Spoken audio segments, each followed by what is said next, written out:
Okay, good to be here. Whoop, we don't need this.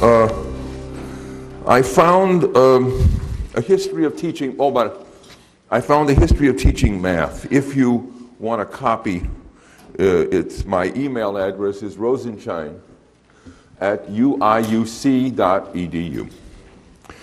History of teaching math. Teaching math in 1950. A logger sells a truckload of lumber for $100. His cost of production is 4/5 of the price. What is his profit? 1960. A logger sells a truckload of lumber for $100. His cost of production is 4/5 of the price, or $80. What is his profit? Teaching math in 1970. A logger exchanges a set L of lumber for a set M of money. The cardinality of set M is $100. Each element is worth $1. The cost C of production contains 20 fewer points than set M.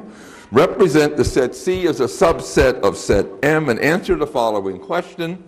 What is the cardinality of the set P of profits? 1980. A logger sells a truckload of lumber for $100. His cost of production is $80. His profit is $20.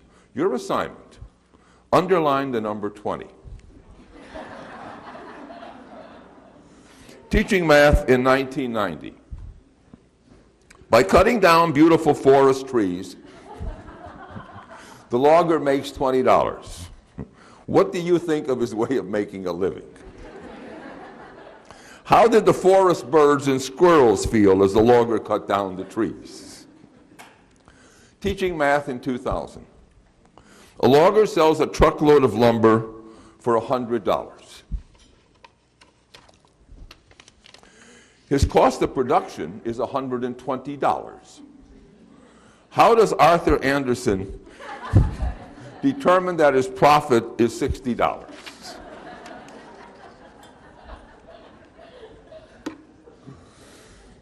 I'll wait for it.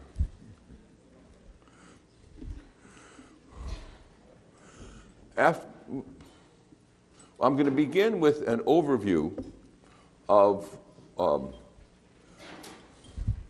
what's been going on in research for the last 35 years. Well, not quite yet, but it's what we're at. Get to the top. I brought Kathy is serving as my PowerPoint. This is one step. Okay.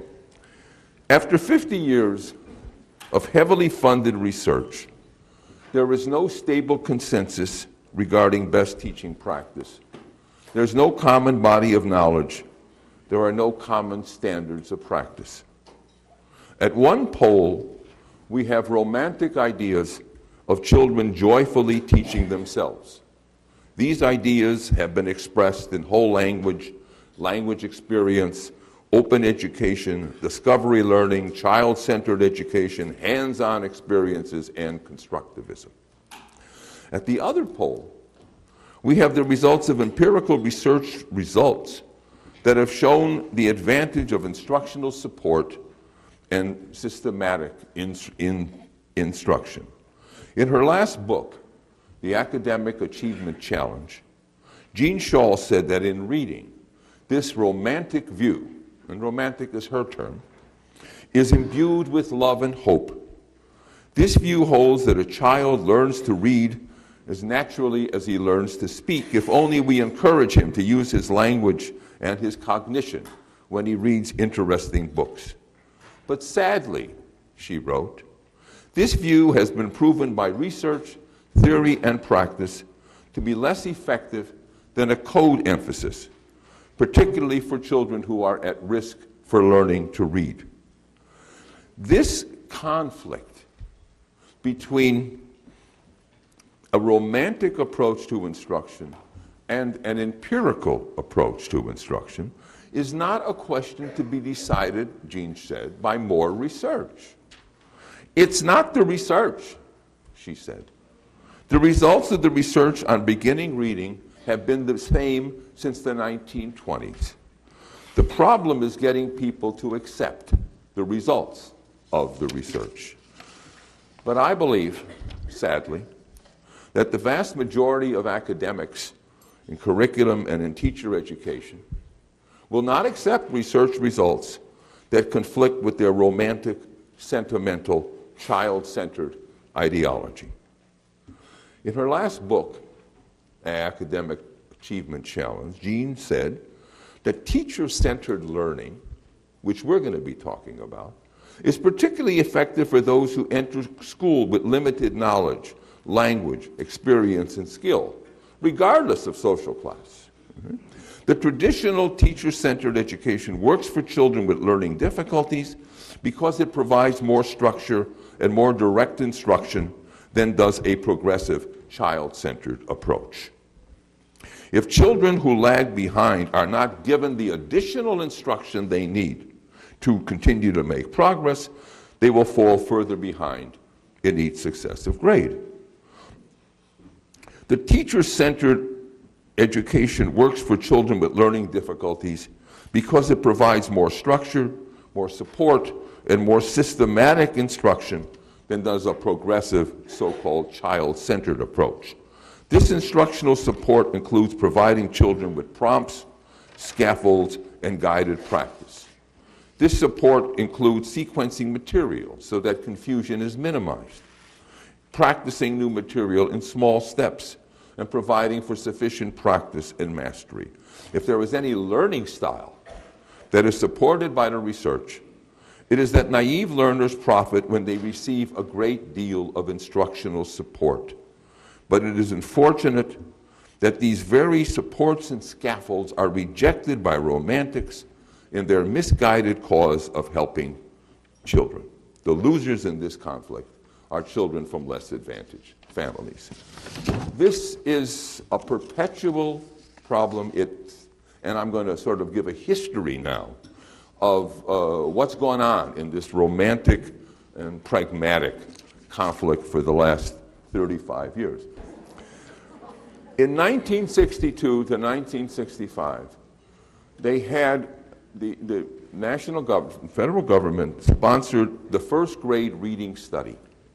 The purpose was to determine which of a number of methods are most effective for teaching reading in the first grade.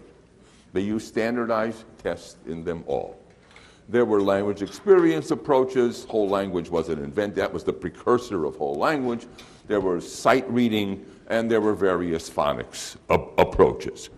The results, okay, the results were published. The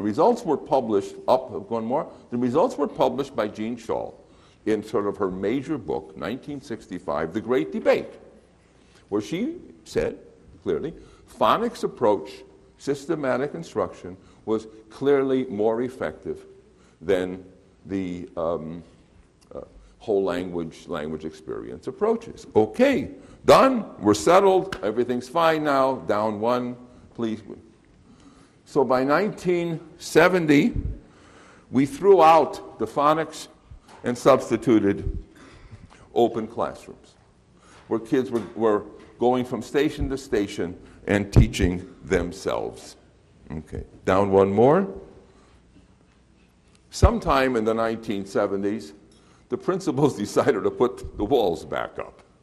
And walls, because of the noise and the confusion and because it wasn't working, the walls were put back. I still go in school sometime that where these sort of temporary walls are still up. Okay, so next one. Yeah. The 1971 to 1979 was a very exciting period in educational research. Bob Ebert, who was then at the Office of Education, decided to have a truly national experiment on follow-through. And so he instituted what was called follow-through planned variation, in which 7 or 8 different models for teaching were compared, all of them in follow-through, grades 1 through 3. One of the models was the DISTAR model, called Direct Instruction or Oregon. One of the models was another phonics approach. One of the models was Bank Street. One of the models was Arizona, which was a more open thing. There was this cognitive model in Ypsilanti. So there was a comparison of 8 different models. And the results were published in 1979, and Mary Kennedy summarized them in Educational Researcher in 1970, whichever year, 78. Okay. They found, once again, that the phonics approaches were more effective for teaching decoding in grades 1 through 3. In terms of comprehension, slightly better, but not significantly so. Okay. So now we have the second big study. Phonics comes out as being superior. Okay? Okay. Down one more. While all this is going on, there was another pragmatic movement going on in American schools, which was the teacher effects research. My name is associated with this: Jerry Brophy, Dave Berliner, Jane Stallings, Carolyn Evertson. This was, and I'm going to be talking a good deal about this, this was an approach to first identify those teachers whose students made the highest progress during the year as measured by standardized tests, to identify those teachers whose students made the least progress, and talk about how did they differ. So this was a research that focused only on the schools, that focused on real life teachers and what they learned. And the research ended in 1979 and has not been continued until a recent study that came out in 2001, which I will be talking about in Milwaukee. But that was one empirical period. Mm-hmm.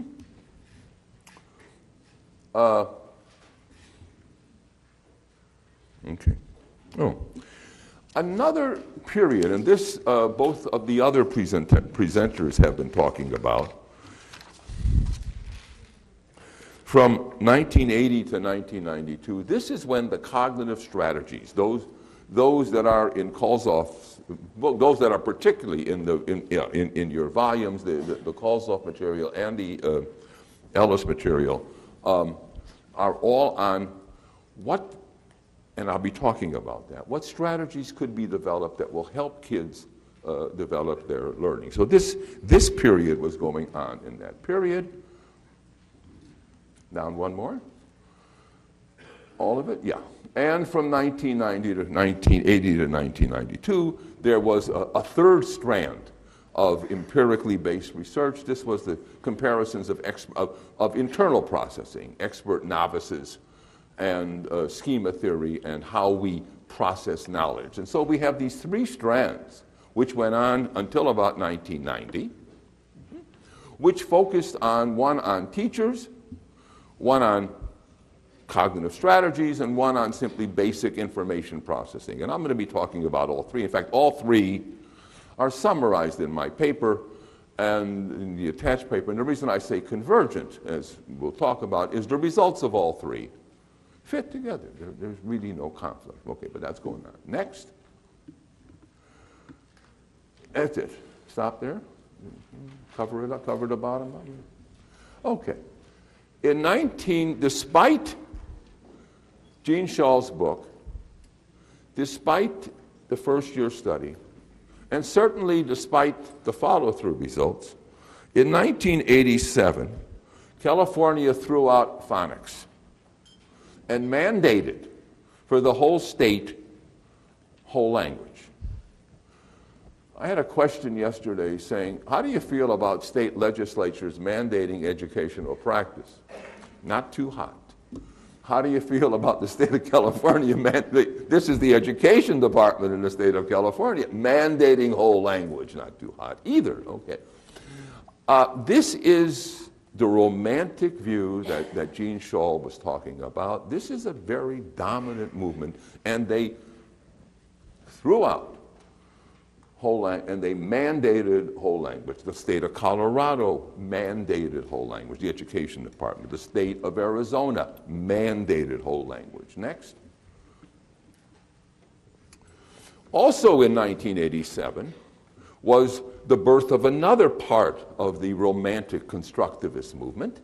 The National Council for Teachers of Math came out with their standards, which really were ideas of, and here we went again to discovery, constructivist approaches in the teaching of math. And so we really have right here three trends in American education. Okay? We have the phonics, the systematic teaching of reading. We have in many ways, I think, because they're all research-based, the cognitive stuff in the cognitive strategy, the effective teaching of others. And we have the romantic, which comes out with the constructivist stuff in whole language and in math. And these three movements are still clearly bouncing around today and are affecting the students, the students that come out of the colleges today and those that appear in the schools. Next.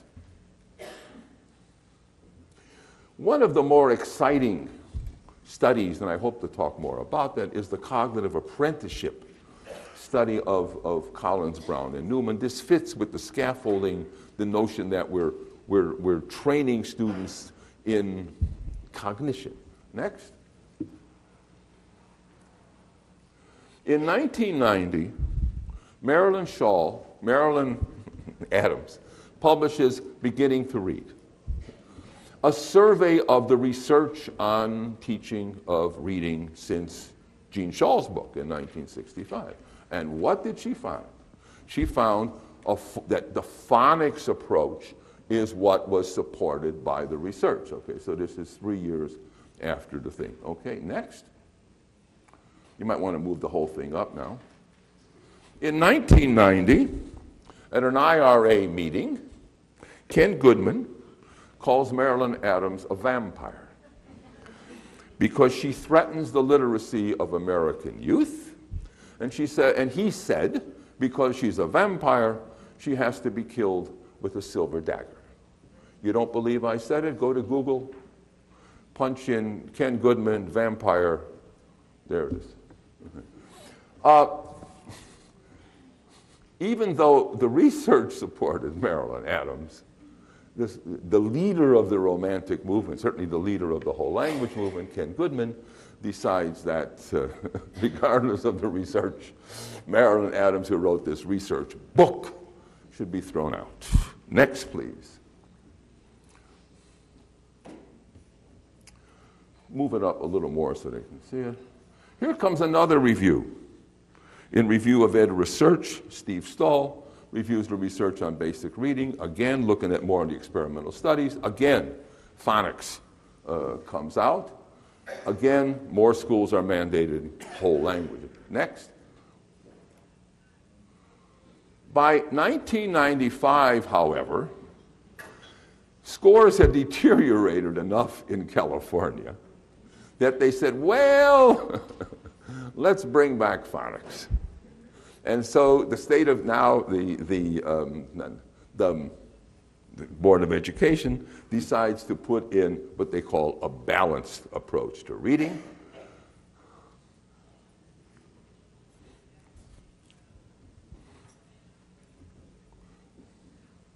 There was this wonderful book, volume by the American Federation of Teachers on beginning reading, an issue on beginning reading, which I recommend to you. And next.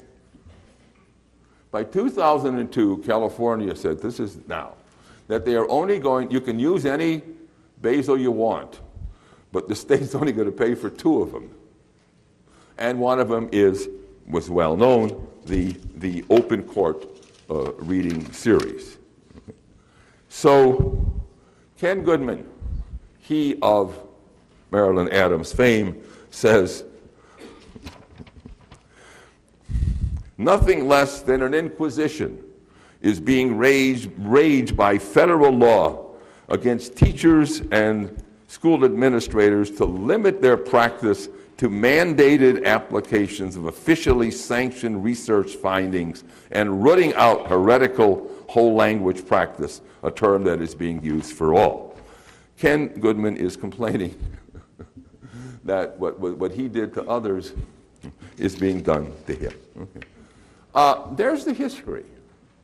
And what I see in the history, of course, are these two balances, these three that go back and forth, one supporting this romantic view, which expresses itself in hands-on, and the other supporting the more research-based support. Okay. Now, can we say that, no, but at the same time, okay, the romantics are claiming that they do have a research basis for what they claim. Okay? And they are saying that research on how people learn is what supports their position. And the problem is that research on how people learn is ambiguous. And the implication, I'm sorry. The research on how people learn is unambiguous. It's clear, and I'll be giving you two examples. They're very clear. The problem is when you write down the implications of that research for practice, then you can go either way. Okay? Let's give an example.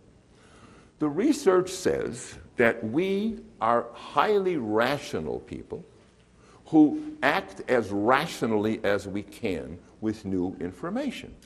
No doubt. An example of this rationality are misconceptions. For example, many people share the misconception that the reason it is warmer in summer is because the Earth is nearer to the sun in summer. That's a misconception. It's the tilt, but it's rational to come up with that. And they use the misconception literature to say we are being as rational as we can. Okay. No argument about that. The question is, what are the educational implications of this rationality? One group, the romantics, say, therefore, put children in settings where they can construct their own knowledge and where they can let this rationality spring forth. Other people say, put children in settings where they won't make misconceptions, where they won't construct errors, you see. And here we have people, here's where the phonics approach comes in. Okay? And so the two movements rest upon the same basic research. But how you respond to the problem that people are rational, to misconceptions, can go either way. Let me give another example. The research is very clear that you don't simply take in what I have to say word for word. You don't take in what you read word for word. We don't take in anything. We construct a meaning in our heads. Okay?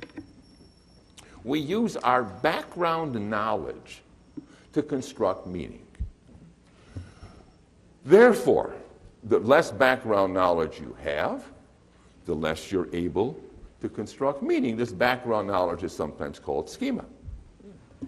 So what are the implications of the fact that we use background knowledge to construct meaning? One group, and this is John Bransford and his people, say, therefore, put students in situations where they can construct meaning. Another group, and they're primarily led by E.D. Hirsch, says, since background knowledge is so important, let's directly teach background knowledge. And out of that we come the core knowledge program. So here we have the same basic research on schema and on constructing knowledge, the fact that we are rational and we do construct knowledge, leading to directly opposite instructional implications. One group saying let's put kids in certain settings, and the other one says let's provide more control. And this is what's happening and what will continue to happen in the conflict back and forth between the two movements. And today, to some extent, clearly with phonics, the more structured approach is in ascendancy. But if you listen to the majority of people in colleges of education, as I do, and you listen to their criticism, and you see the teachers who are coming out, I don't know if it's ever going to happen. But there we are. Okay. This is sort of the end of part one. What I'm going to say is that the research on cognitive processing. Oh, by the way, someone was telling me that they're in preschool and these people have these learning stations that they go to and they're not very happy with it. And I said, yeah, the research does not support those learning stations. And I might as well repeat it now. The research strongly supports beginning reading instruction as early as possible. In fact, there was a preschool program in Chicago that had reading instruction before grade 4, in age 4 and 5, as sort of a variant of follow-through. And these kids were followed, and they were superior in achievement to the other kids through grade 6. And I'm going to talk later on about successful schools, and most of them began teaching reading in kindergarten. And when I visited some of these schools in September, the kids were reading. I mean, they could decode fluently. Because I was, they let me go. I just grabbed books off the shelf and said, have you seen this before? No. Can you read it?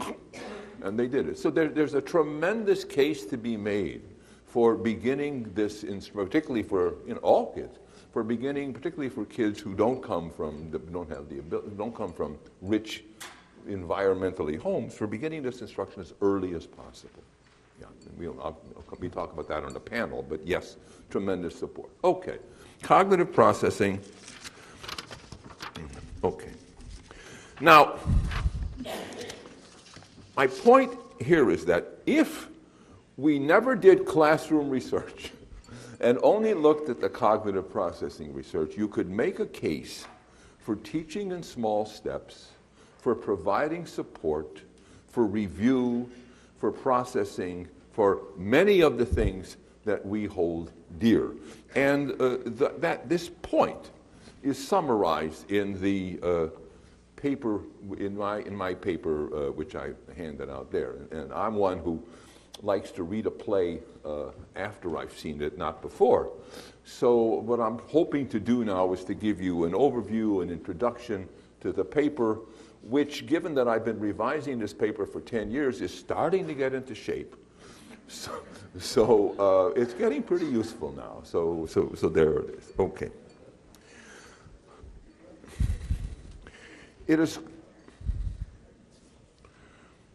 There is no underestimating the importance of background knowledge.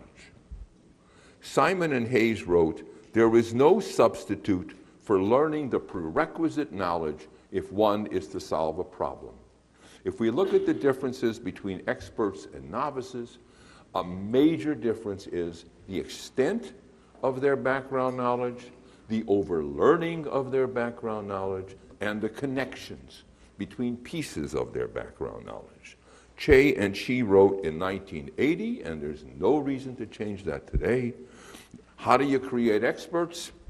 The most obvious answer is practice. Thousands of hours of practice. For the most part, practice is the best predictor of performance.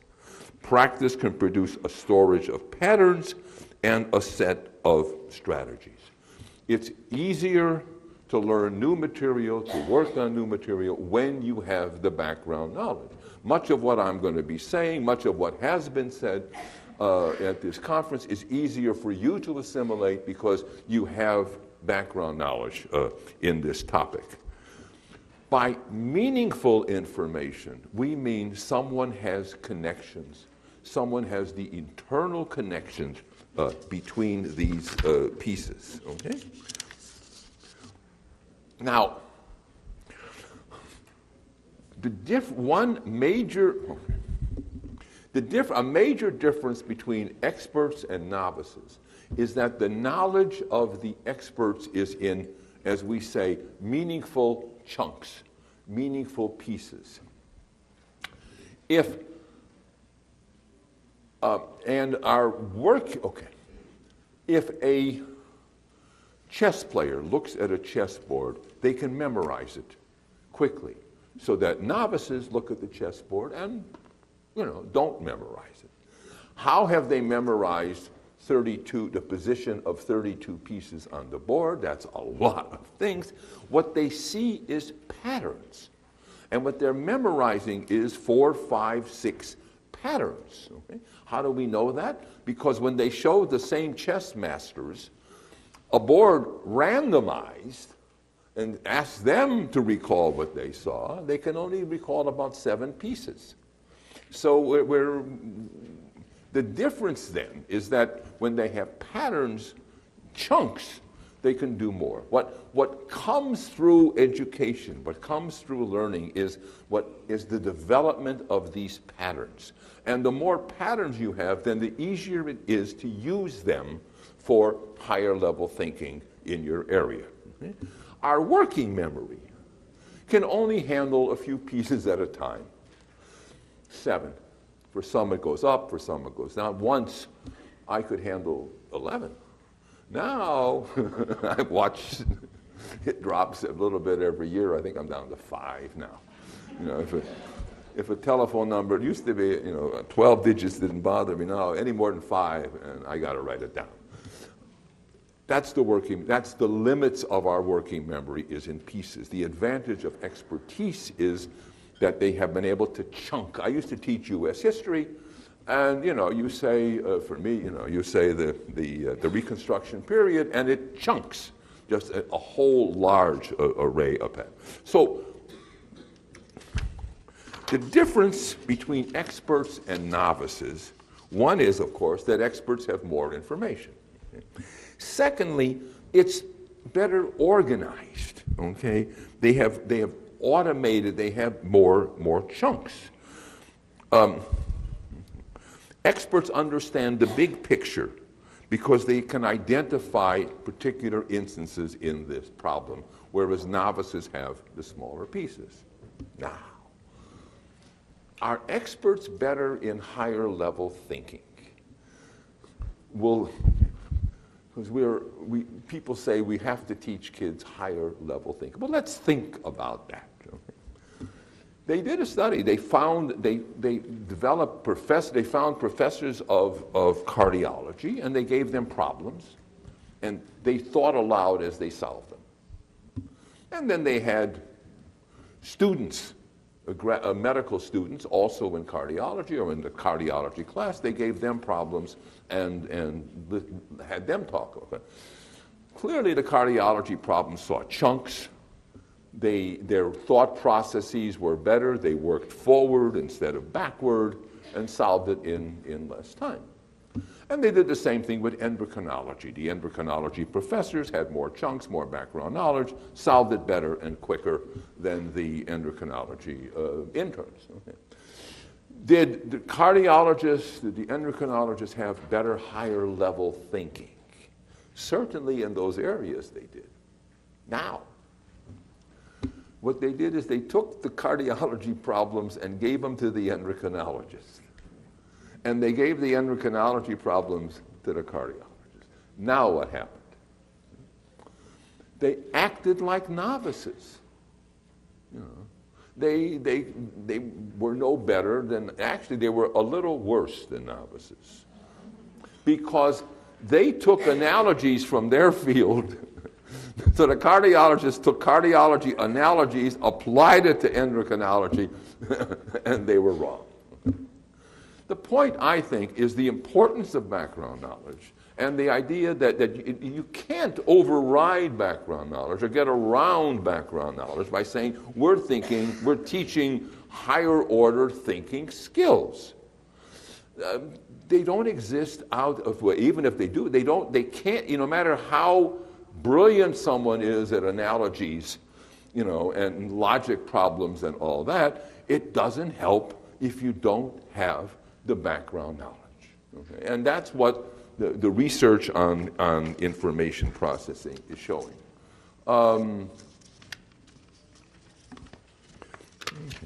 Would you put on the next slide, please? The next slide.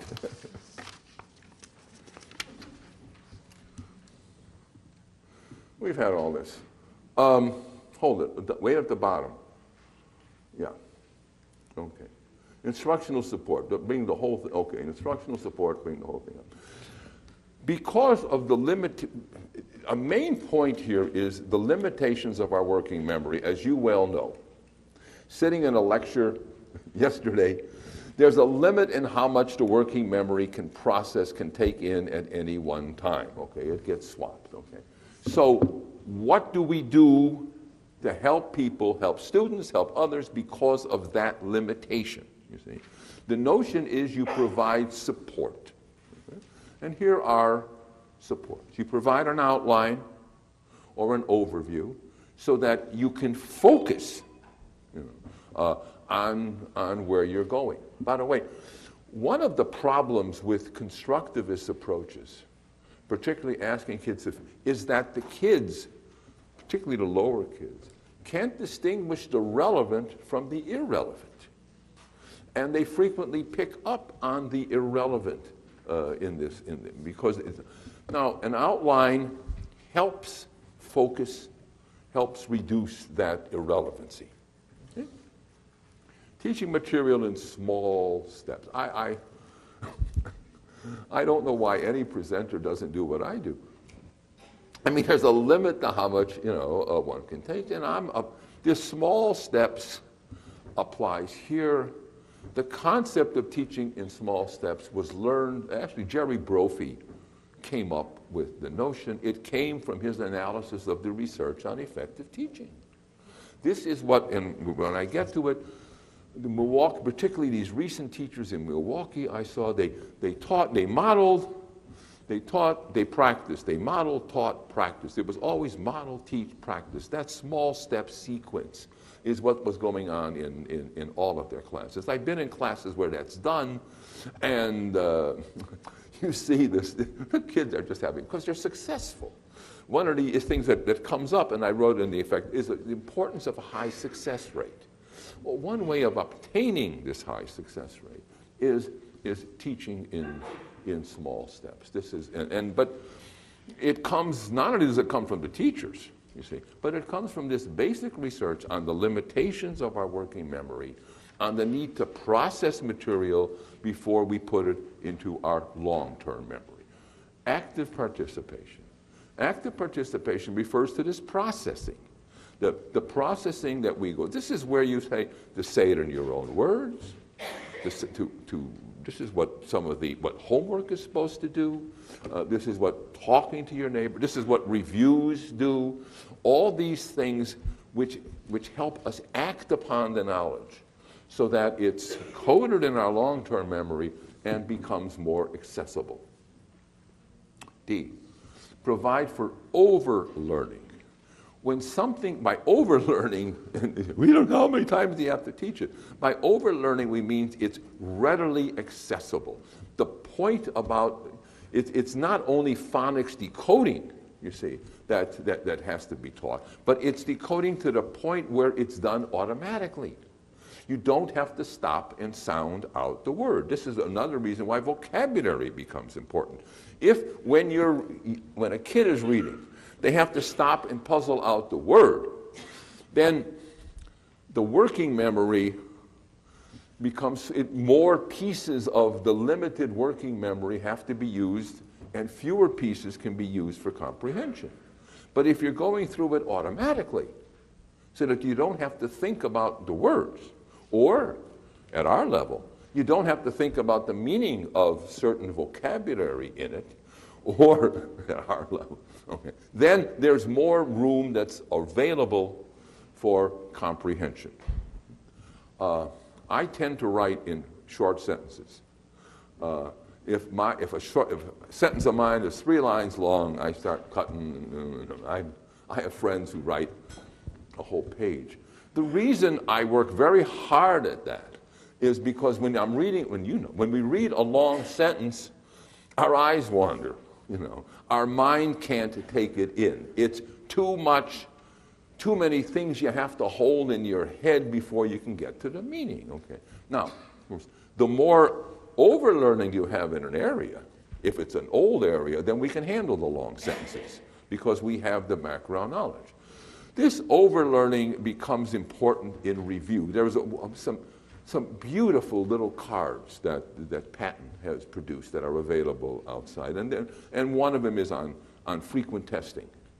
And they're all good. The one on testing, the one on success, the one on guiding practice, on active participation, they're all good. And the overlearning part, the review, all that kind of stuff. The purpose of all that is so that things become automatic. So math and knowledge and names and places and all these become automatic. And this is why when we get to the more effective teachers, they're spending more time in review. So that's it. Caution. So the research says there's an importance for review, there's an importance for overlearning. But in a recent study where they looked at the high-achieving teachers and the low-achieving teachers, some of the low-achieving teachers spent 30 minutes in review. So yes, there's an importance for review, but no, you're not supposed to spend the whole period on it. So it's a dilemma for you as supervisors. You tell teachers, review's important, overlearning's important, but please, don't spend 30 minutes doing it. So it's that balance that comes out of this research. Next.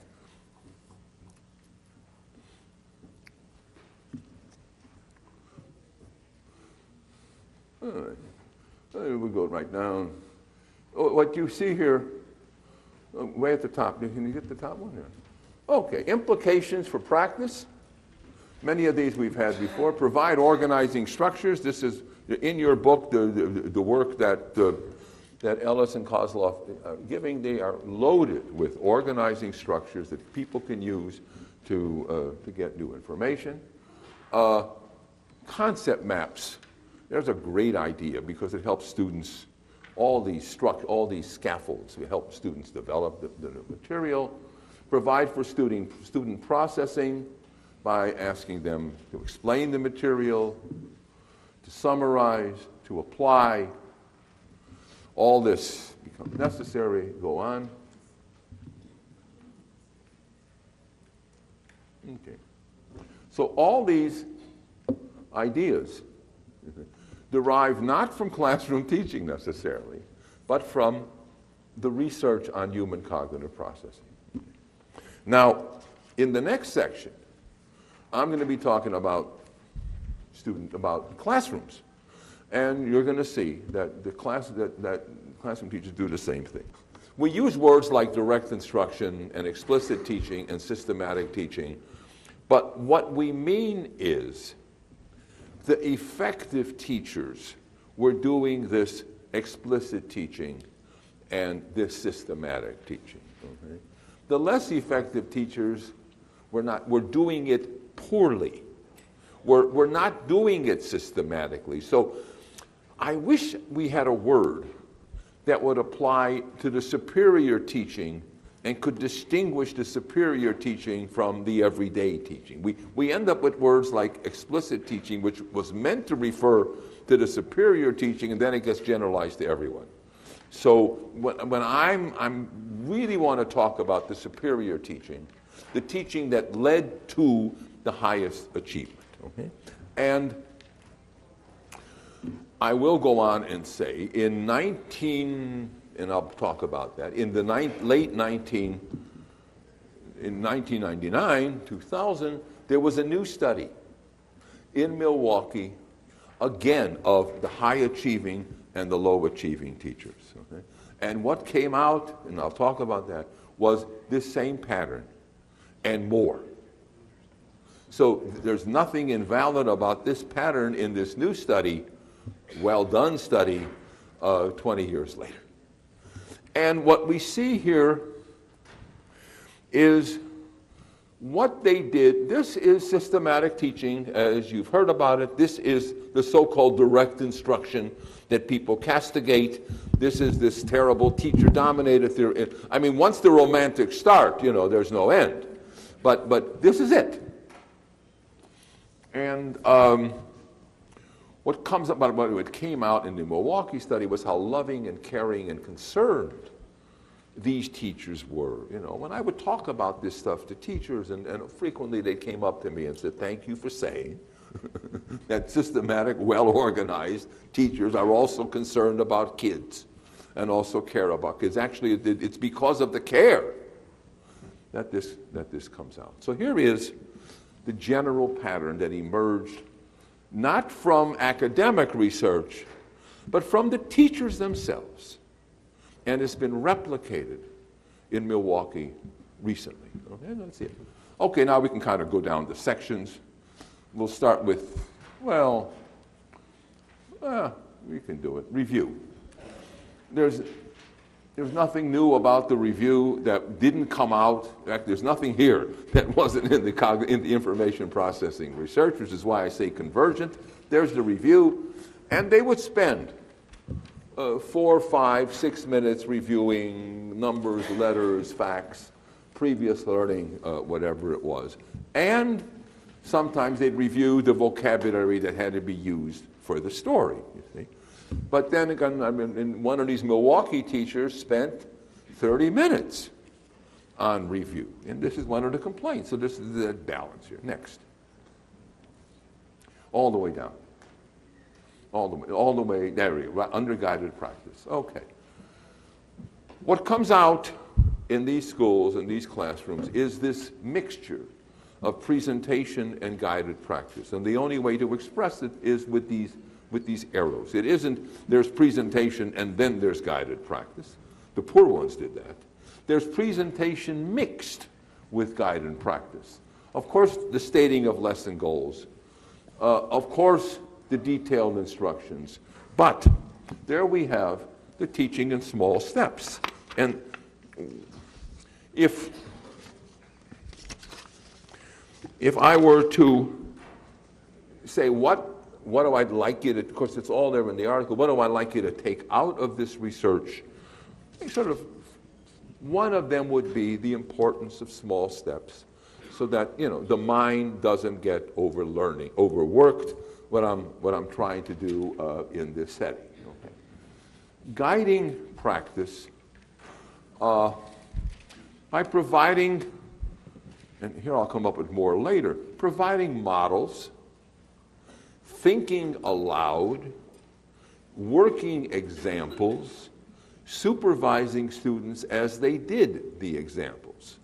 This Madeline Hunter introduced the concept of guided practice to the education world, and I'm forever thankful. We're forever thankful for her contribution there. Asking questions, checking for understanding becomes, there's this little handout, little thing called response cards. And it's a wonderful way of checking for understanding that was developed by Patton and provide for response. And here we see the importance of a high success rate. And so what would I have you remember? The importance of small steps and the importance of a high success rate. Now, we've all been in classrooms, where 3 or 4 kids give the answer, the rest are confused, and the teacher goes on. And by teaching in small steps, when you've seen it, the success rate becomes high. And there's and this is what the master teachers, the systematic teachers, were doing it. Okay. And sometimes it's a real one. How to obtain a high success rate is an issue that has not been adequately studied. And if anyone out here is looking for a paper, a dissertation, a master's thesis, or have we need more specific information on what master teachers are doing to get a high success rate. what I would recommend is you find, you all know these master teachers, okay? And what I would recommend, and I'm going to do it myself, I'm going to do it with some, is you ask them, how do you obtain a high success rate? And they write it down. You talk to them about it.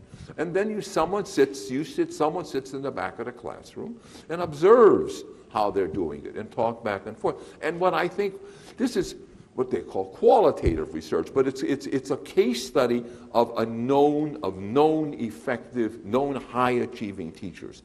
And what I would love to read more of, and I think it'd be important to give to teachers more of, is what are these master teachers specifically doing to obtain this high success rate?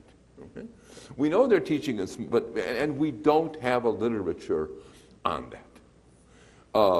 It's difficult, particularly when you have the slower kids in the classroom, you have the students with disabilities in the classroom. What is being done to obtain a high success rate with these kids?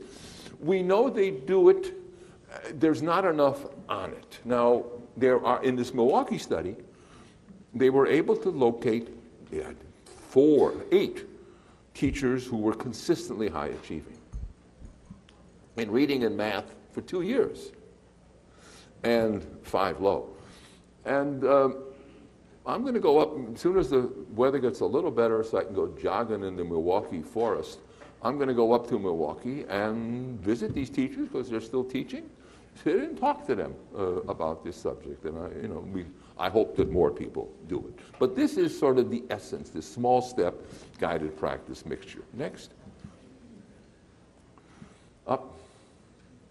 Move the whole thing up so we can have it in the center. Okay. Provide systematic feedback and corrections is what we have.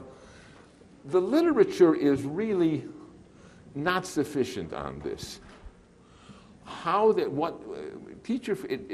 Clearly it's important, but I don't think there's enough information on how feedback is working in these classrooms. It's simply not enough. Okay. Independent practice. Provide explicit instruction and practice for seat work exercises. What the effective teachers were doing, of course, is they would work the seat work exercises with the students before they began the seat work. There was direct instruction in the seat work before the kids ran out to do it. Okay? The less effective teachers, they would assign the seat work prematurely. I remember saw this teacher, she was teaching multiplication and she didn't do it too well and didn't have a high success rate, and then gave the kids the seat work and she's running around reteaching it. And then there was chaos here. The more effective teachers provided this explicit instruction in the seat work exercises. I was once in a classroom where the whole class was working on the homework. And they did the first problem together, and there was confusion. And they did the second problem together, and there was confusion. And the teacher said, "Do not do this homework." Partly because, and Ellis mentioned this, partly because we being rational, we figure if we don't know it, we figure out a way to make the problem work. You end up with a misconception, and now it's going to be hell getting rid of that. So human rationality can easily lead to misconceptions, and therefore there's a need to provide that. So, and finally, of course, the monthly reviews, which make sense because of the need to get the overlearning, get the automaticity, get it working out. Now, from this whole sheet, I've sort of selected 4 elements which I think are manageable and worth talking about when you're working with teachers and when you're talking about instruction. And they are, as I've summarized in the paper, teaching small amounts at once, providing for guided practice, obtaining a high success rate, and obtaining extensive practice. And the response, everything here, error correction, time trials, and response cards sort of works in that area. In 1995 and on, Alex Molnar and John Zaharak at University of Wisconsin in Milwaukee decided to study small classes. And they got the funds so that they could look at 21 schools where the classrooms were 1 to 15. And as control, 17 schools where the classrooms were 30 to 1. Mm-hmm. And they observed this for 3 years now. What did they find? They found that at the end of grade 1, small classes, okay, and small classes had higher, you might want to write this down. I don't have the URL for this study, but I'll tell you how to find it through Google. Okay? It's called the Student Achievement Guarantee in Education, or SAGE. So you put SAGE into Google. You have, this is my opening one. You found it. Oh, I love you. There it is. There it is. Oh, thank you. Okay. That's the whole URL. But if you're lazy, you go to Google, you put in SAGE, you put in CERAI, and it'll be there. And then they have the 2001 study. And this is the one that's based on 2nd and 3rd grade. As part of the study, they identified 8 teachers in grades 2 and 3 who got, okay. This study was conducted the same way as the other ones I talked about. Oh, I'm sorry, oof, I'm all confused. Okay, back to 1st grade. They found that at the end of 1st grade, students in the small classrooms were doing better, significantly better, as measured by the adjusted test scores and the linear hypothesis analysis, than students in the control, 30 to 1. During 2nd grade, both groups made progress, but the small groups were not superior to the regular 2nd grade. During 3rd grade, both groups made progress, but the small classes were not superior to the 3rd grade. At the end of 3rd grade, those who had the small classes were superior to those who had those students who were in the larger classes. What happened was the effect at the end of 1st grade remained, so that at the end of 3rd grade they were still superior, even though there were no differences in 2nd and 3rd grade. Is that clear? Let me explain again, okay? There were differences in 1st grade, and they were permanent differences. So that by the end of 3rd grade, even though there were no differences in 2nd and 3rd grade, they were still superior. Okay? And what John Zaharak and his students did was identify 8 teachers whose classrooms were high achieving in 2 years, in both reading and math. They found some teachers who were high 1 year and low the next in reading, who were high in reading and low in math. But they found 8 teachers who were high in both for 2 years. And this came out in this study, published, it's not published, but it went on the web in December of 2001. And I just found it, and I got real excited. They also found 5 teachers who were consistently below in both grades, for the same period. Okay. Now, when they began this, and I'm quoting now with my edit from the SAGE report. SAGE stands for Student Achievement Guarantees in Education, which is just playing around to try to get SAGE. Okay. When they began this study, the researchers expected that reduced class size would lead to more student self-direction, more student thinking, more hands-on activities. They expected that these hands-on activities would lead to more student achievement. After all, they did this study, began this study in 1996, part of the heyday of hands-on, part of the heyday of this movement. This is what they believe. This is Alex Molnar still loved. This is what they expected. You can see where I'm going. That was not what they found. The investigators found that all 8 of the higher achieving teachers based their primary teaching on explicit instruction. These teachers gave clear directions, explained concepts, modeled procedures, required practice, provided feedback, and supported student learning. Their lessons consisted of carefully planned activities with clear goals, logical structure, and step-by-step content progression. I'm quoting. These lessons proceeded at a brisk pace. These lessons were often presented with enthusiasm, energy, and a commitment, sometimes a fierce commitment to student accomplishment. Most of these classrooms were schools where 60 to 90% of the students were on free or reduced lunch.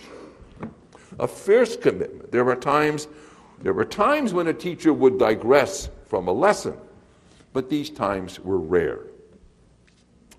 After the basic foundation was built, some of these teachers would then engage their students in more experiential learning, using authentic tasks and challenging problems. But this experiential learning routinely followed more teacher-centered instruction. It occurred after students had acquired a firm grasp of the targeted knowledge or skills. For higher achieving teachers, explicit teaching is used first and more frequently than experiential learning. In sum, the more effective teachers believe in the importance of acquiring basic learning as a first priority. They also believe that the most effective way for students to acquire basic learning is to explicitly teach them rather than to have them discover through problem-solving activities. The more effective teachers did not neglect experiential learning, but they believe it is more effective after the students have acquired fundamental skills and knowledge. Finally, this is new. This kind of material was not available to us when the research, the earlier research that I talked about was done. There's an image here of a funnel where at the beginning there's constrained, and as people move up, then there's more activities. But even this, the activities are supervised, are carefully planned. Not all 8 teachers had this experiential teaching, but a lot of them did, and these teachers are still teaching, and I hope to go in and see them. More about these teachers, but let me go on. Most of the lower achieving teachers also used explicit teaching. Terrible with the word. But in these classrooms, the pace of the lessons was quite slow. The lessons began with a lengthy directions or explanations. Transitions were frequently missing or awkward. Concepts and skill were examined at extraordinary length rather than presented in reviews.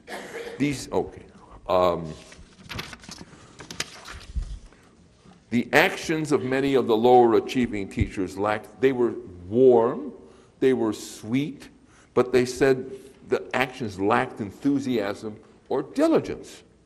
They did not see the sense of commitment and an expectation that all students will achieve that they saw in the classrooms of the higher achieving teachers. I'll give a few examples, but these teachers would sit and one of them said, and it's sort of,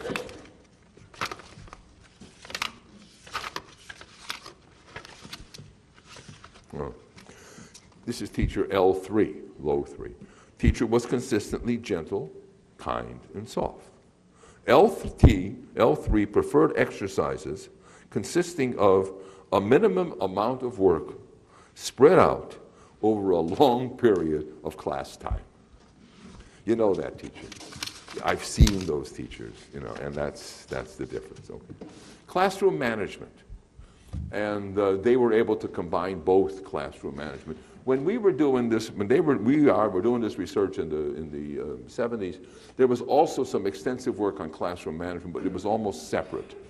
The very best work on classroom management has been done by Carolyn Evertson, Evertson.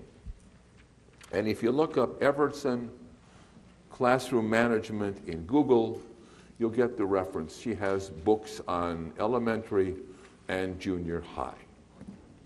What Evertson did was they had lots of money in Texas in those days, send out observers to observe the first minute of school for some 20 teachers. And the observers recorded exactly what the teacher was doing all day long for the first month. At the end of the semester, they looked at engaged time on task in these 20 classrooms and found a big difference. You had high on task places and low on task. So they went back to their notes and said, what were the teachers who had high on task doing the first day, the second day? And what were the other ones doing the first day and the second? And they wrote this up, they summarized all this, and they've been revising it, and it's in their books. Classroom Management is the title, and it's classroom management in both elementary and secondary. And what they found was that these teachers started explicitly teaching classroom rules, classroom practice, the first minute of the first day. In fact, some of them spent the first 3 hours just doing that. And these teachers who did that were the ones who had fewer management problems during the rest of the year. In the Milwaukee study, they also focused on management. And what I'm going to say here is just repeating almost what Carolyn found 15 years ago. The higher achieving teachers had well-established rules, routines, and reward systems. The teachers were firm, decisive, consistent, and fair. Some teachers gave students more independence, but this independence was part of a comprehensive scheme. The structured management procedures of the high-achieving teachers led to an increase in instructional time, and the teachers had more time, therefore, to devote to individual students. All reduced size, remember, this is done in classrooms of 15 to 1. All reduced size teachers focused on individual students, but the higher achieving teachers were able to give more time to individual students because of their management procedures that were set, routine, and established. The lower achieving teachers also had rules and routines, but these teachers were positive and fair, but they appeared to be overly concerned with maintaining order. They would often dwell on misbehavior, be excessively concerned with noise, and interrupt their students' waiting. These students were notable in their inability to implement their student management plan. Because of their inability, less time was available for instruction in their classrooms. So this is sort of another major difference. I like to sort of quote some of the practices of the two groups of teachers. Teacher H1. Explicit teaching, modeling, and extensive practicing of skills were important and regular components of all lessons. Instructional methods include frequent checking for understanding. The teacher used whiteboards that the kids wrote on. The teacher said that in order to do problem solving or critical thinking, you had to have fundamental knowledge. She said, "You've got to have the building blocks in order to build in our house." Teacher H2. Explicit teaching was a dominant feature of lessons in both reading and math. It was common for her to say, "I'm going to model what I want you to do. I'm going to show you step by step." Instruction was but there was freedom in variety in student responses.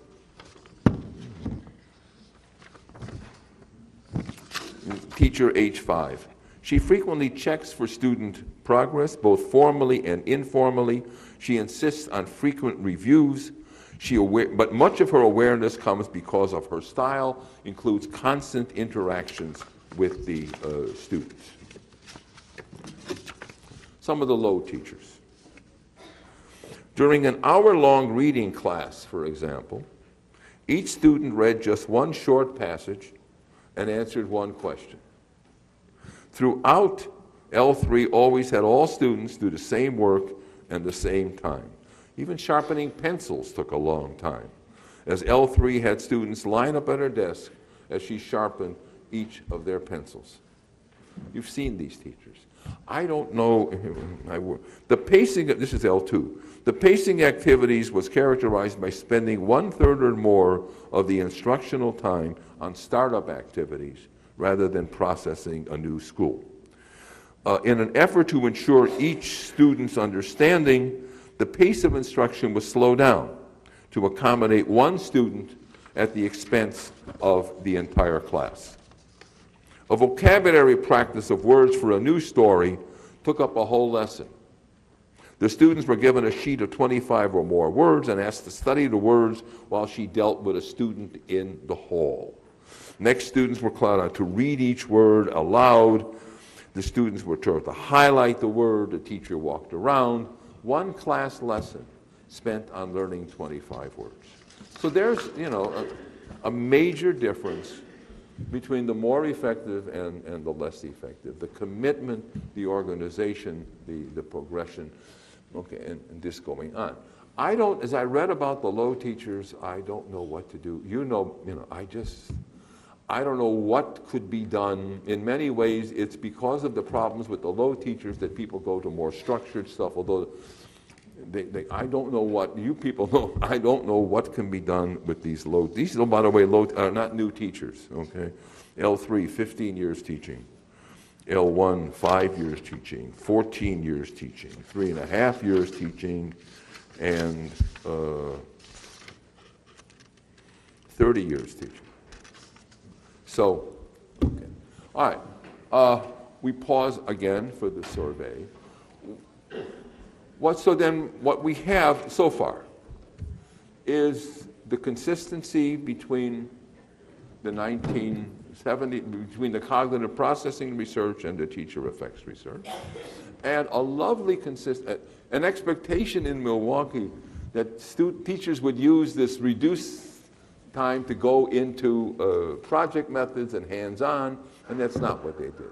There were experiential lessons. There was a time when, for instance, they had to measure the tensile strength of spaghetti using washers, and spaghetti was flying around the room. This stuff was going on. But then as soon as it was over, the kids knew what to do next, and they sat down in their seat. They sat down in their seat, and they started writing up what the spaghetti was. And it was organized. I was once in a classroom in New Mexico, and I was staying there. I wanted to see, how the class ended. So I was in that classroom. It is now 2:30. Actually, it was now 2:25.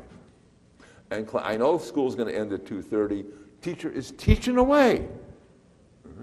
And I'm saying, I got to watch this. At 2:28, teacher said, "Okay." You know what? Get ready to go home. Each kid stopped, put their stuff away, put the stuff inside, put a chair, put the chair on their desk, got their stuff lined up, were ready to say, and the teacher stood at the door, said goodbye to every kid, hugged a number of kids, and they went by. And I had my stopwatch. I'm going away 2 minutes, and it was done. And that's what could be done in a that was, this well-organized, well-managed classroom. So we have this contrast, on the other, but we have this consistency.